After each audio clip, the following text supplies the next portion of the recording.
Appropriations Committee work session and public hearing on the governor's proposed budget, House Bills 1093 and 1094. I believe I'm next. Thank you, Chair Ormsby and members of the committee. My name is Daria Faravar. I am the new Public Policy Director for Disability Rights Washington. We are in support of the operating budget due to the funding allocated to maintain Phase 1 and provide new funding for Phase 2 of the True Blood settlement. With this funding, the state will bring diversion, treatment, and support to King, Pierce, Spokane, and Southwest regions of Washington. While we appreciate the state's commitment to the phased regions, we do worry that the funding allocated in both phases is not enough. Phase 2 of implementation is in King County, which has more competency evaluation referrals than all of Phase 1 regions combined, yet the state has allocated only a half of that funding for Phase 1.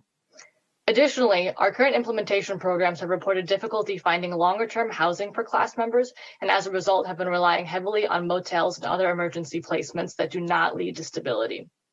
After the vouchers are spent, individuals may return to homelessness and become more likely to experience arrests and the competency issues again.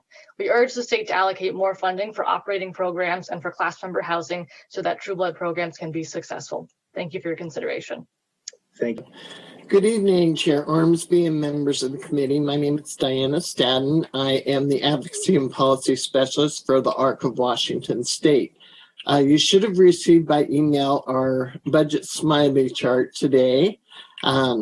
This summer we were looking at huge cuts to developmental disability services, and we are really glad that they have not come to fruition at this point. The governor's budget did a great job of keeping our services funded, and our system's already in crisis anyway. We've got 14,000 people sitting on wait lists with no services.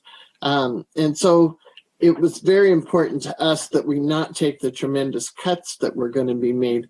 I know we're still dealing with COVID and numbers are skyrocketing again.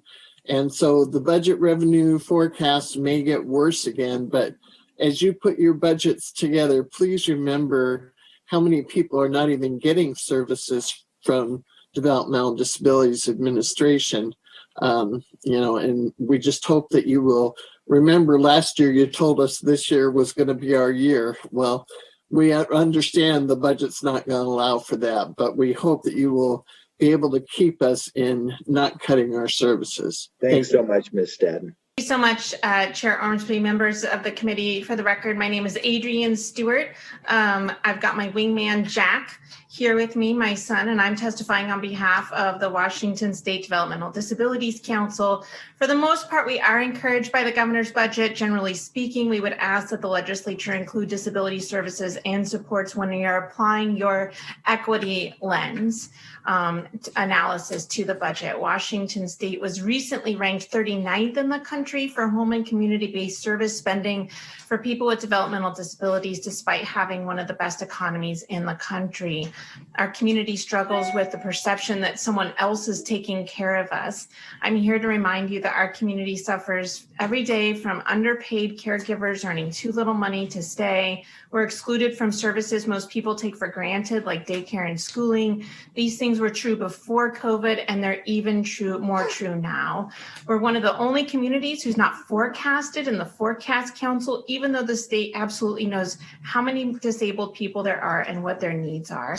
We endeavor to be a resource for you and your staff, so please reach out if you have questions. Thank you for your time. Thank you, and congratulations to Jack. Good wingman job. Thank you.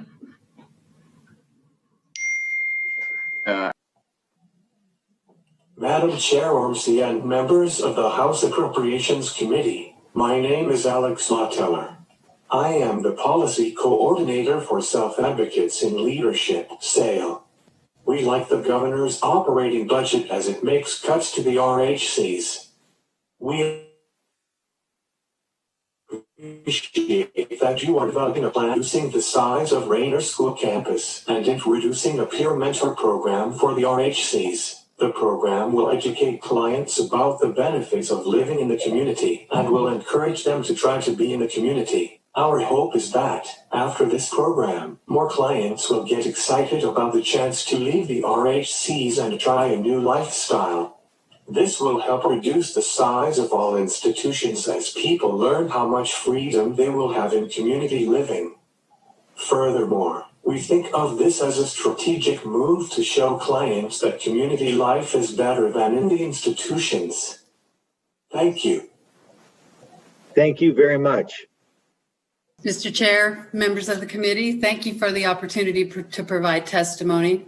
My name is Lisa Robb. I'm with the Office of Developmental Disabilities Ombuds. I'm the regional ombuds based out of Spokane. Our mission is to inform the legislature's work to ensure safe, quality developmental disabilities services and improve the lives of people with developmental disabilities in Washington. We are in support of this proposed operating budget and the inclusion of additional funding for children in home and community-based settings. We also want to express gratitude that this operating budget does not propose cuts to existing developmental disability services. Thank you. Thank you very much.